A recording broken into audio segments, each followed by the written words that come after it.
Hey there. My guest today is Brian O'Neill of BWK Property Solutions in the Chicagoland area. And those of you who know me know that I love Chicago.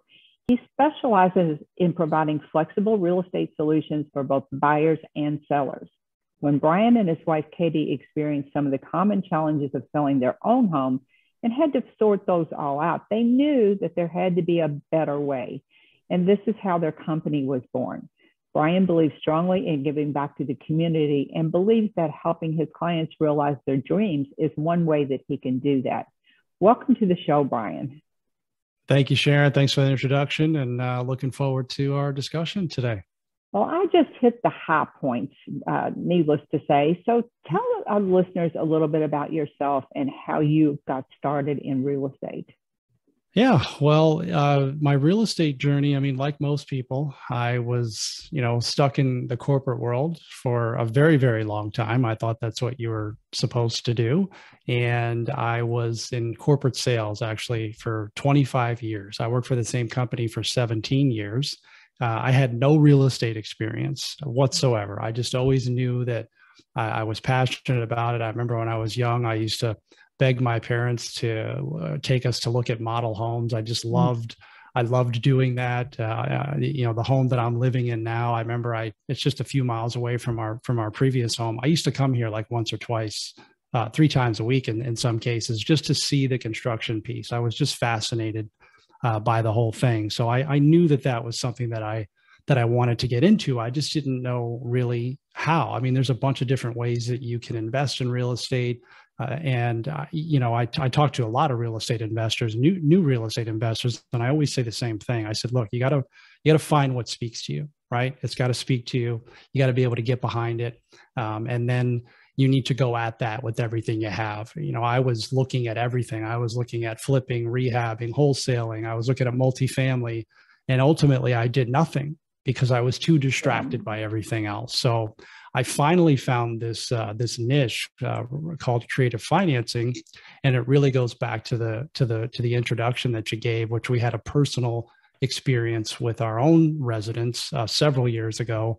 This is back in 2013. My wife and I, when we were building this house, we were having difficulty selling our old house, and we bought that house, new construction, back in 2005. So really at the worst possible time to buy a property, and then also brand new construction. So we never got the money back. But we had put the property on the market in August, so we kind of missed the quote unquote spring rush, right?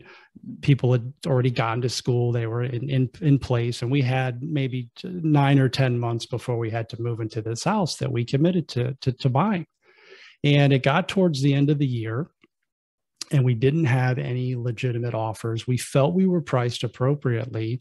And we did, I think, what a lot of sellers do. And they take the advice of their realtors, that you start at this really high number, or a number that maybe is a little above market, and you continue to lower your price until someone raises their hand and says, okay, I'll buy it at that price. Right. So we had actually expected to get roughly $40,000. I mean, I'll share the numbers. I don't have any issue with that. Roughly $40,000 in equity after it was all said and done. Commissions paid, closing costs, everything in our pocket.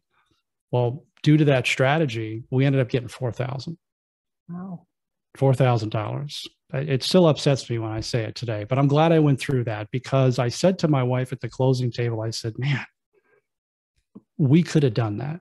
Like, I could have done that. I didn't need to hire all these people to do that. Mm-hmm. There had to be something different. So, and I didn't know what it was at the time, but I found out about creative financing. And if someone had come to me like me and said, hey, Brian, I'll give you the $40,000. You just got to wait 3 or 4 years, maybe 5. I would have said, I'll absolutely do it. Yeah. And that's exactly what I ended up discovering. And that's what spoke to me, because I had the personal experience with it. Well, that's so interesting, because when I think of creative finance techniques, they're not something that most people start with out of the gate. They're a little bit more advanced strategy than just going to either a commercial lender or maybe a private money lender or another money source. Most people don't right off the bat think, okay, I'm going to do this really creative thing. So you were really smart to do that. But that puts you on the path to your business that you have today. It did. And I agree with what you said about it's kind of, it's a specific niche. I mean, this isn't for everyone. Like not all sellers are going to sell their home creative financing, but it's also not very well known. And I think that's why a lot of folks don't go the conventional route, private money or conventional financing, maybe because they just don't know about this. And this exists and it's been around since the 1800s. So it's not a new concept. Yeah. I find it interesting that you're able to have both buyers and sellers this way. So I wanted to talk a little bit about who your ideal buyer is, because ideal buyer and seller, because these are two very different conversations with the buyer or with the seller. What does first of all, who is your ideal buyer, and what does a typical conversation with the seller look like, trying to get them to see your vision for the way you would like to buy their house? How do you approach this?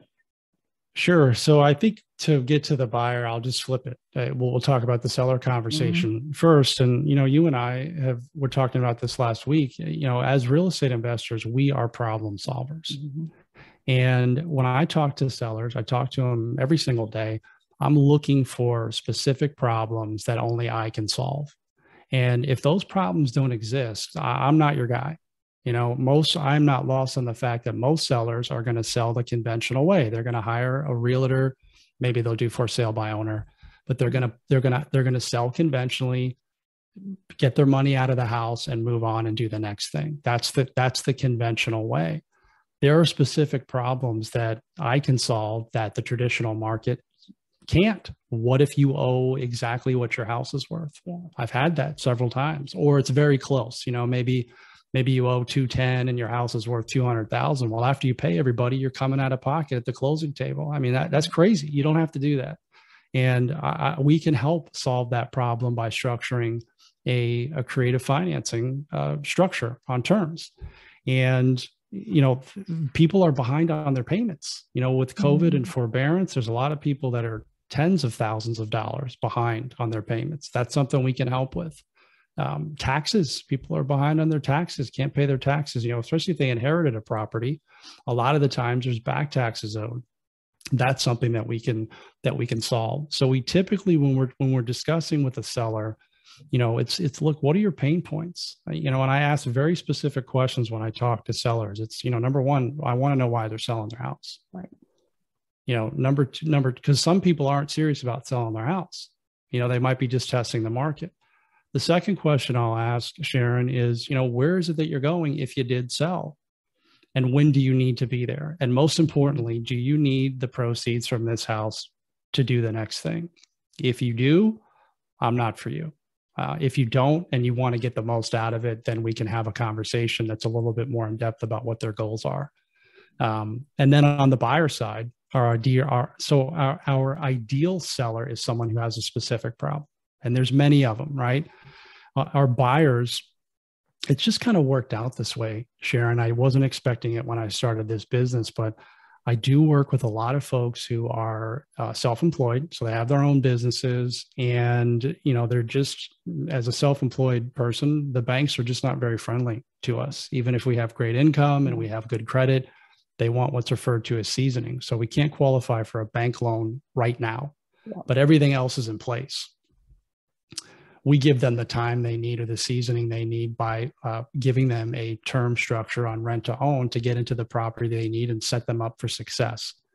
The other group of individuals and families that we work with a lot of single moms, moms who are self-employed. It's just, and a lot of them have great credit, and a lot of them are just, they haven't been really taught how to manage their finances. They haven't been taught how to manage their credit. A lot of people we talk to have not been taught that. I don't, we all went to school. No one ever talked to me about credit in school. I don't remember that. No, credit scores. No. Yeah. So it's the buyer market who cannot qualify for a mortgage, depending on where you are, is roughly anywhere from 65 to 75% of the total buyer market cannot walk into a bank and get a loan today. As a seller, that's something that you need to be aware of. It's a significant number. And we have access to those buyers, and we can help them in a short period of time, typically within 2 years, to qualify for a bank loan. Yeah, that's interesting because for college graduates, that's another demographic. Now, if you're going to be a physician, you're going to be able to get the money.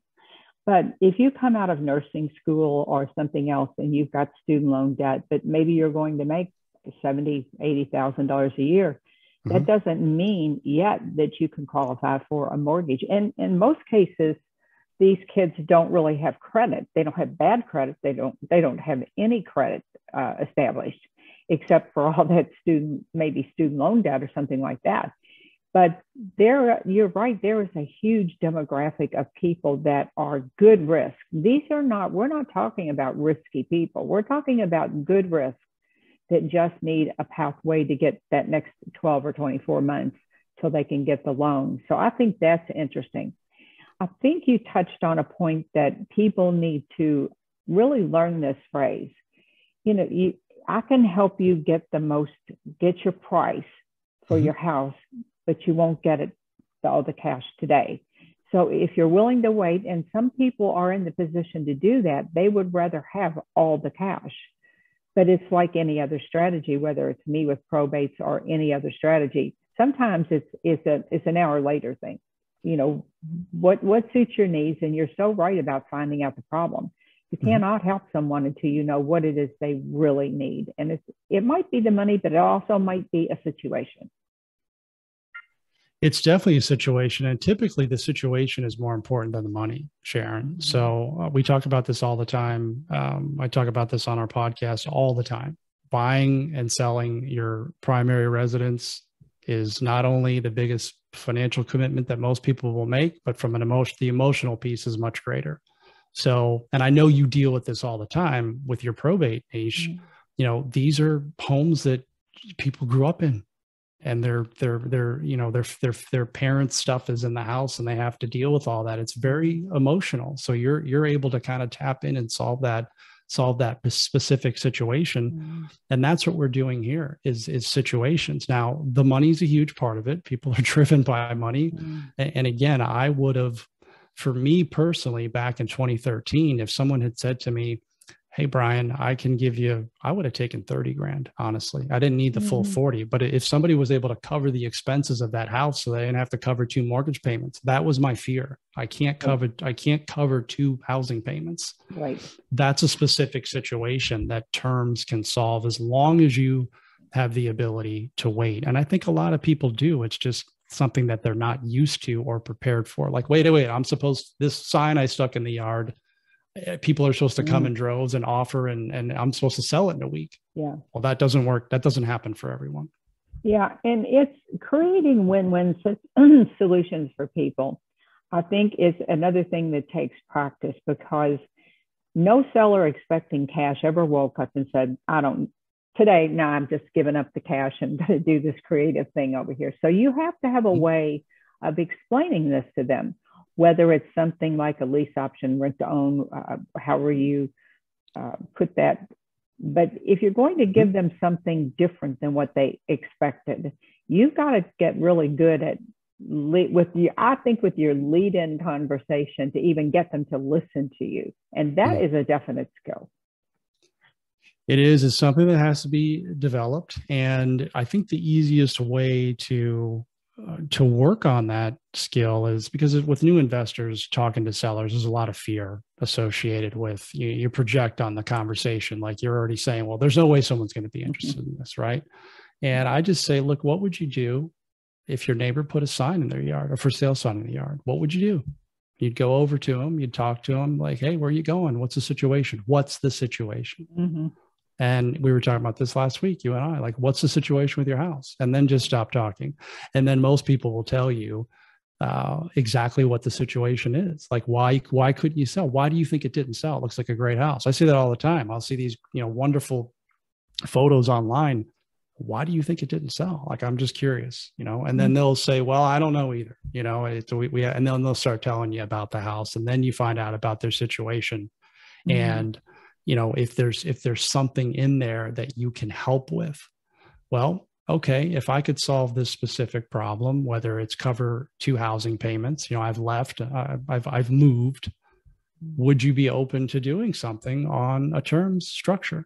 you know, oh yeah, what's that? And then you kind of go into it, and then you kind of nurture them, because not everyone just hangs up the phone and says, yeah, I'm ready to do that. Let's do it. It takes, you have to go visit with them, and you have to educate them and nurture them.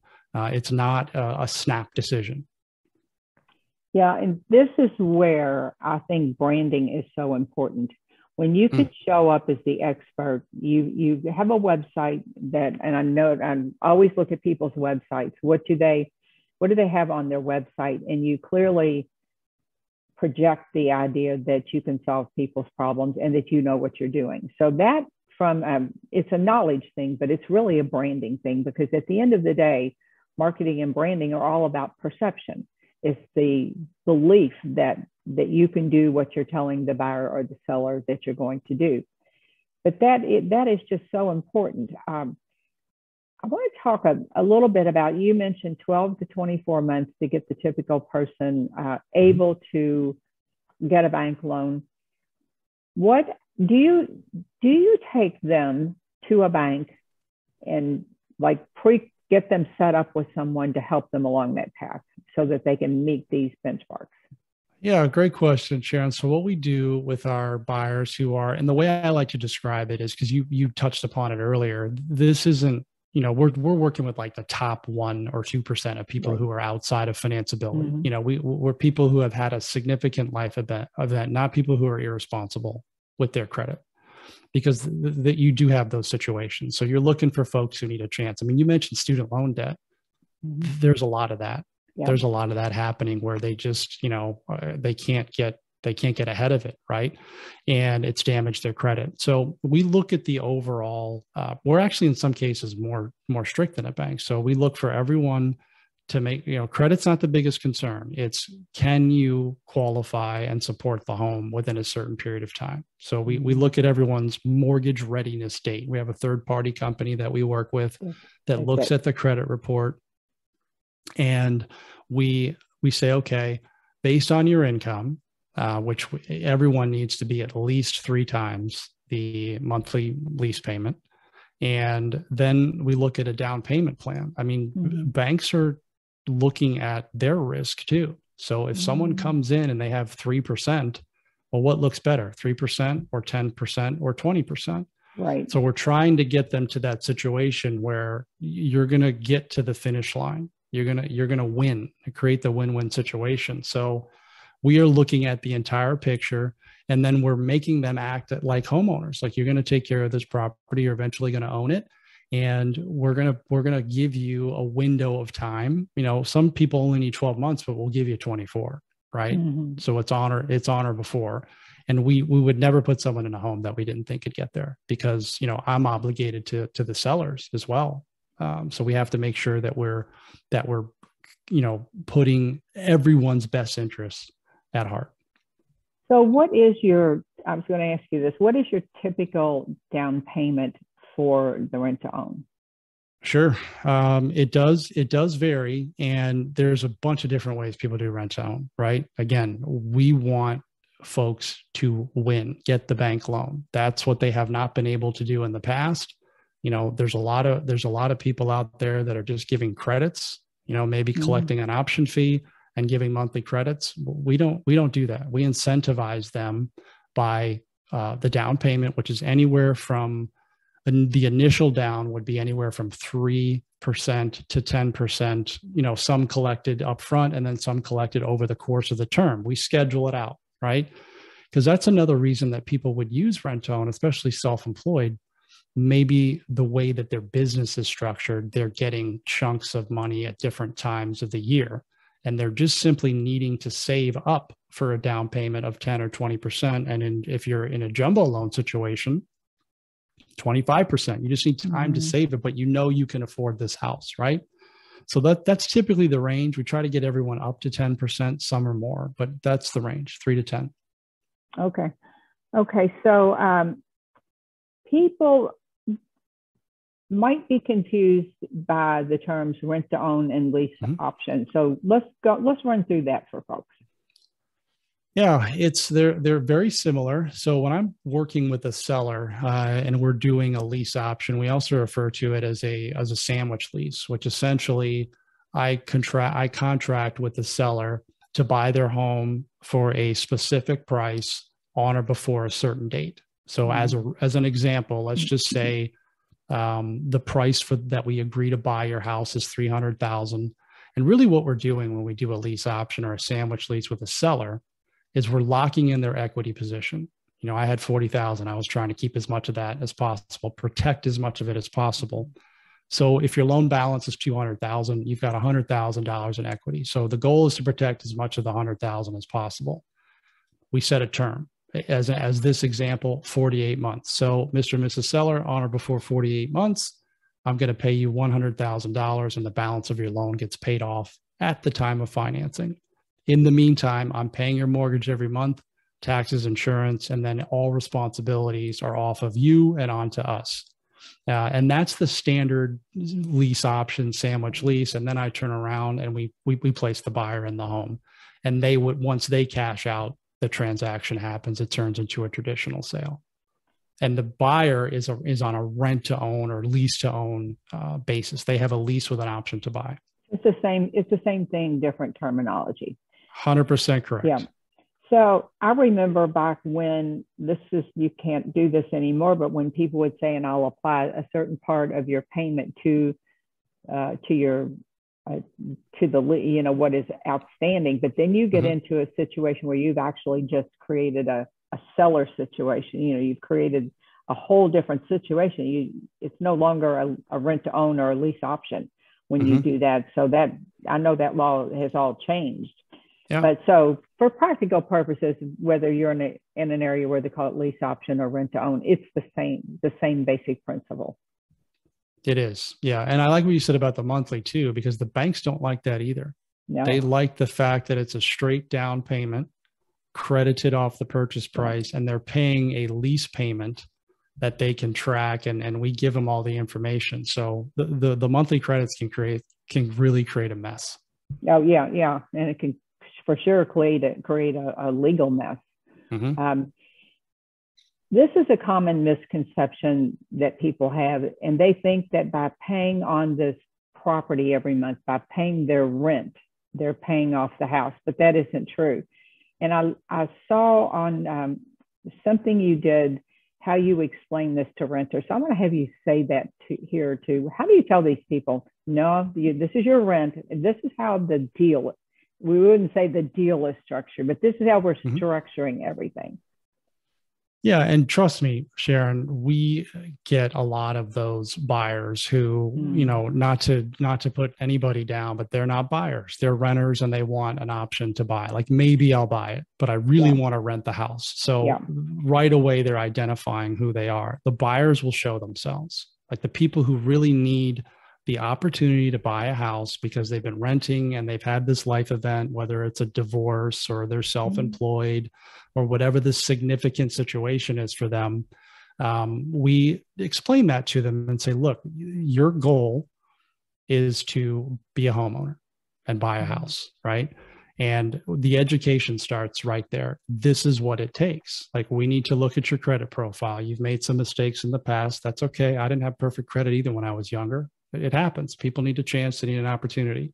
So we look at that. We explain to them, okay, this is why you're in the situation you're in right now. This is what you need to do moving forward. This is what the bank is going to do when you go to apply for your loan, and this is what they're going to look at. And they're going to look at your income, your down payment, your debt, your credit. They're going to look at all that. So we need to make sure that you are in the best possible position. And all you really need is time. If you do all the right things, all credit is fixable. I mean, in 6-month cycles, you can fix your credit. That's the easy part. It's developing the habits and paying on time. Like, now we can go to the bank and say, okay, look, you've made 2 years of lease payments on time. They're going to love that. You have a 10% down payment. They're going to love that. It's really to the point where it's a no-brainer for them to make the decision. I like that you said that. I may have mentioned this to you before. Both of my daughters are property managers, and my older daughter, she deals with primarily with they have a lot of commercial property, but single family homes. And she always says, some renters do not have the skill set to ever purchase a home. They don't have the skill set needed to pay their bills because of I think it's a generational thing. It's the way things were. And this is not, again, not putting anyone down, but their parents simply were not in the position to teach them these skills. And she said they just don't have the skill set to know to pay their bills on time. They'll walk out on a lease and then you've got to chase them down.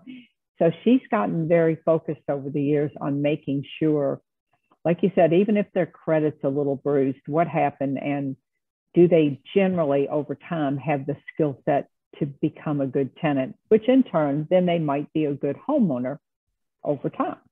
Yeah, absolutely. And I think that, developing those habits and those skill sets takes time. I mean, we talked about at the beginning of the show, nobody talks to you about credit in school, how to manage it. It's not until you mismanage it and then it's like, oh, wait, you weren't supposed to do that. Mm-hmm. Well, maybe if we started a little bit sooner and talked to people about how to manage this, because, the first thing I got when I went to college, when I turned 18, was a credit card. Mm-hmm.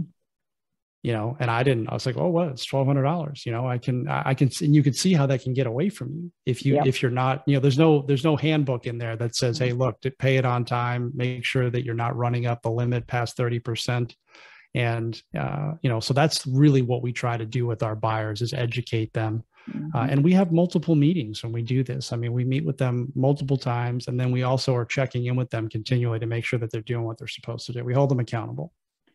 Yeah, I like that. So you are taking these people and you're not just putting them in the house and then checking back after 24 months and saying, oh, I'm back here. You ready?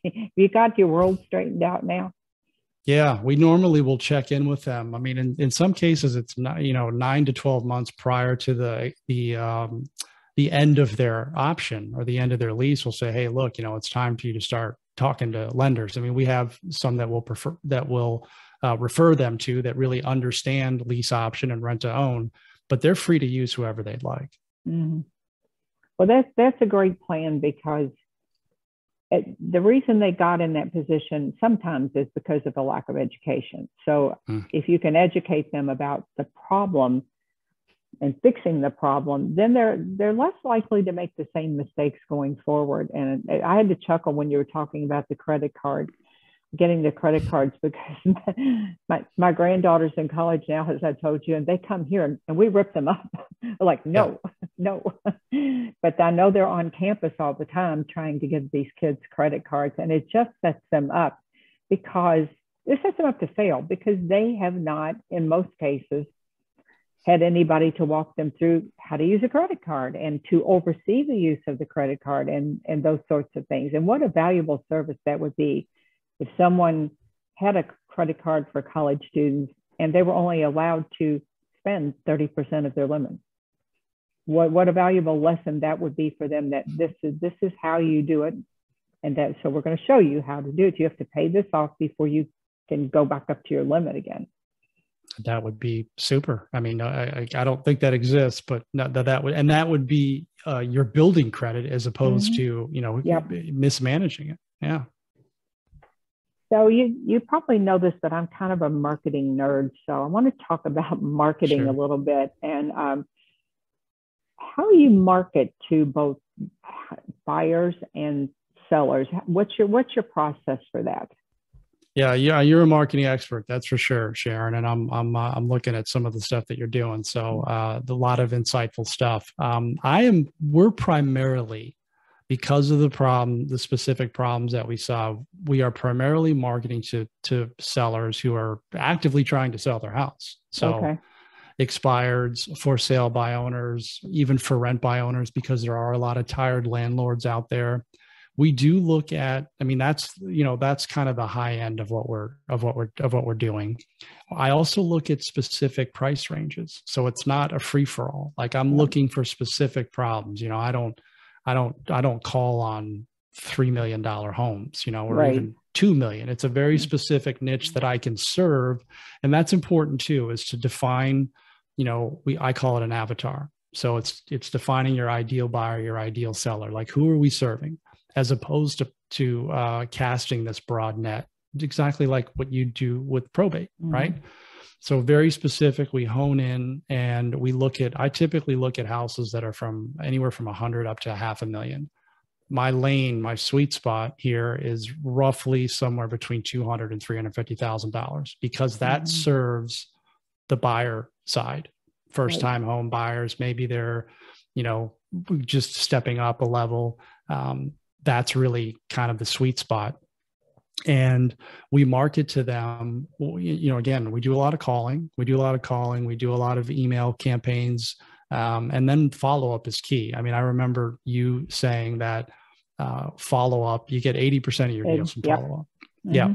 Or 81% or whatever it was. Great podcast episode, by the way. But that's key, because people are not going to be ready day one. I mean, I've had the conversations with sellers where you catch them at the right time and they're ready to go. That's rare, but normally it's top of funnel and you have to have multiple touches, multiple conversations, and they have to feel some pain, which is not selling or lowering the price, like what happened to me.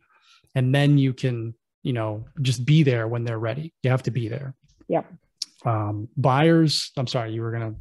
No.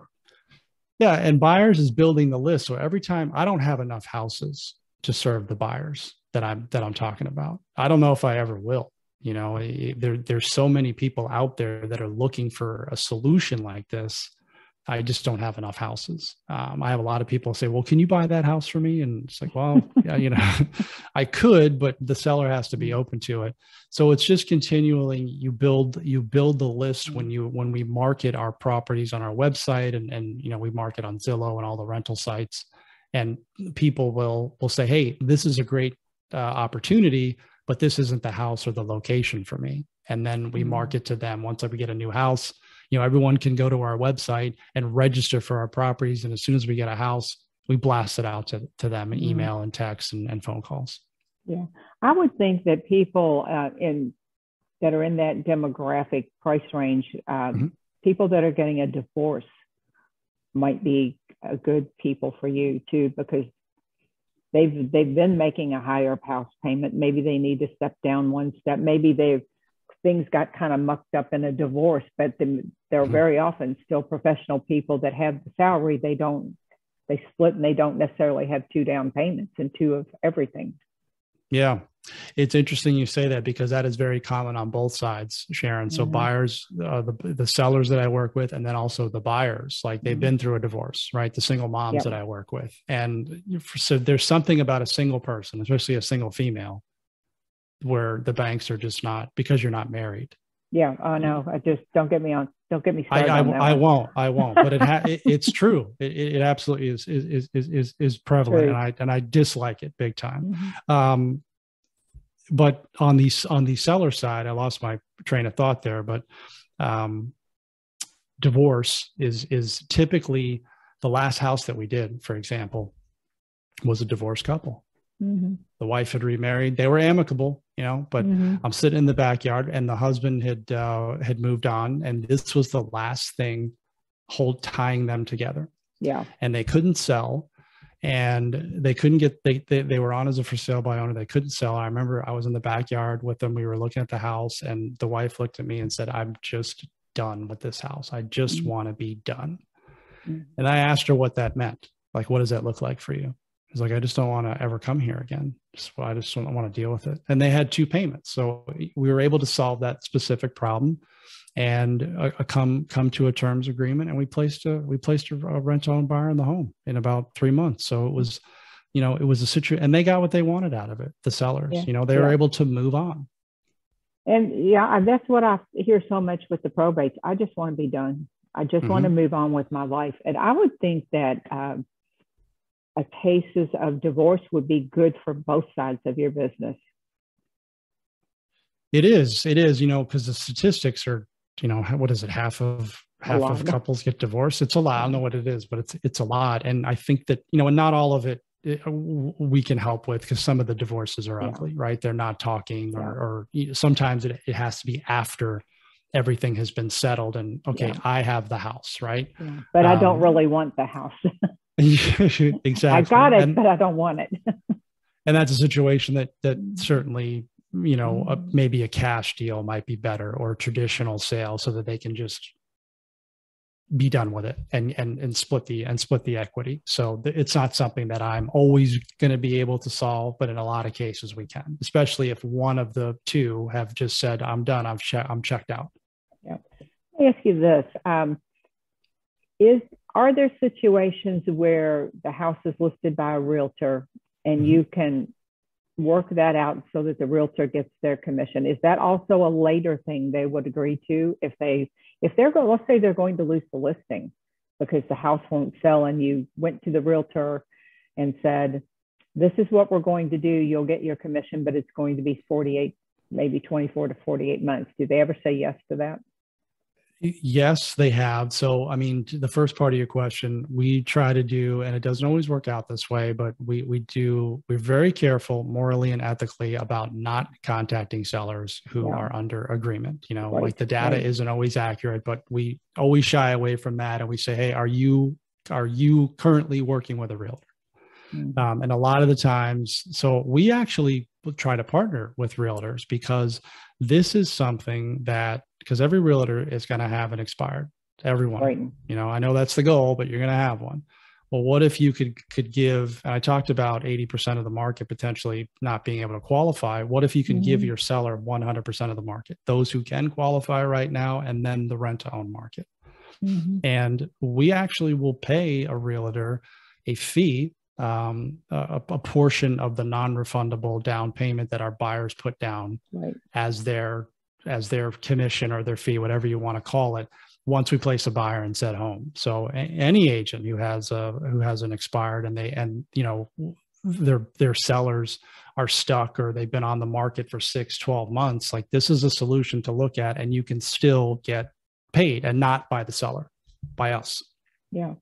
That's a great idea. And I know that we have over the years partnered with realtors. So similar situation, we would say, look, we know you lost out on this listing, and we would try to work something out with them, because they did work hard, and realtors, God knows, gotta love them. They work without getting paid till they get paid. That's true. Yeah. That's absolutely true. And a lot of the times they don't get paid. Exactly. When it comes to your program, Brian, who's this for and who's it not for? Sure. So on the buyer side, so folks who want to buy a property, number one, you have to have the desire to be a homeowner. Okay. And, I align with a lot of people, because I made, this is 25 years ago, but I made mistakes with my credit. I mismanaged it. I wasn't educated. I didn't know. Some people just need a second chance, or two. I mean, we live in a world of second chances, and, that's one of our core values. We believe in that, right? Yeah. And we're looking for folks who are going to take that opportunity, that chance, that second or third chance, and do what we're asking of them, because this isn't, this is work. You have to, as a buyer, do what you're supposed to do and what you committed to. I mean, we take this very seriously. So if we schedule down payments, you need to make sure that they're paid on or before those dates. Your lease payments, you need to do everything you can to make, like, don't pay on the 14th like you would for your mortgage, right? Pay by the 1st, right? Or pay on the 30th. I have several buyers that do that. That looks good. You really want to show yourself, right? And that's who we're trying to attract. That's who we want to work with. And it's a beautiful thing when that happens, because, unfortunately, you're always still dealing with human beings, and sometimes things go wrong. Life happens, right?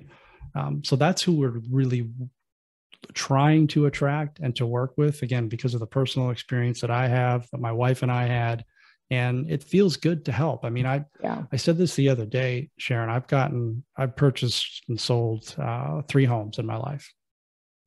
I've never gotten emotional about any of them. I've had people cry at closing tables, and giving them the keys. They've hugged me. I mean, it's just, it means something to them. So that's what we're looking for. Those folks who really need this, and who are willing to, trust us, because that's what it is. Or you're trusting us to deliver this service to you, and we take that very seriously. So for investors out there that are listening to this show today, you should really listen to this show and then re-listen to it, because no matter what your investing strategy is, you will come across times where a creative finance is the only way to do the deal. Personally, it's embarrassing to look back when I first started 25 years ago, and I didn't know these things. If it didn't meet my criteria, I've lost out on a lot of deals because I simply was uneducated at that stage about creative finance. And this show is really gold. If you need to learn about this, listen to this and go back and listen to it, because I'll guarantee you can put this to use in your own business, no matter what your niche is, no matter what your strategy is. It's just one more tool in your toolbox. Well, Brian, before we go today, do you have any final words of wisdom? Anything you'd like to tell people that we haven't talked about so far? Yeah, I do. And it's to piggyback on what you just said about creative financing. I mean, this is a skill that everyone should take the time to learn. Okay. And it's not a difficult skill to learn. Mainly, if for anything, forget about real estate investing. Imagine if you could buy your primary home on terms, on seller financing with no money down and not using any of your own credit. What does that mean to you? What if you bought a $500,000 house and could save $50,000 to $100,000 on a down payment because the seller agreed to finance you with no money down? Mm-hmm. So what is that worth to get educated on this? And then again, there are situations where you cannot sell conventionally, or a cash deal is going to work, and vice versa for me too. I'm not lost on that. There are plenty of deals that I've had where, well, if I just would have been able to make them a cash offer, I could have helped them. Yeah. So that would be my advice to the listeners, is to get educated. I'm more than happy to speak to anyone who wants to get in touch with me. They can email me at brian@bkwpropertysolutions.com, and I can give you some resources as to where to learn this, because you want to make sure you learn it the right way, because there's a lot of people teaching this stuff out there, but you want to make sure you're learning it from the correct individuals. And that was my next question. How can they contact you? So you did that for me. And I'll put this information in the show notes. I'd be sure to check out Brian's website and learn more about what he does. He has a lot of resources over there. Well, Brian, this has been a great show. Thanks so much for coming on the show today. This was fun. It was great. Thanks for having me, Sharon. It was great to chat with you again. As always. And to the listeners, thanks for coming out week after week, choosing to spend your time with us today. And if you would, leave us a rating and a review over on iTunes, and I will see you same time, same place next week. Bye for now.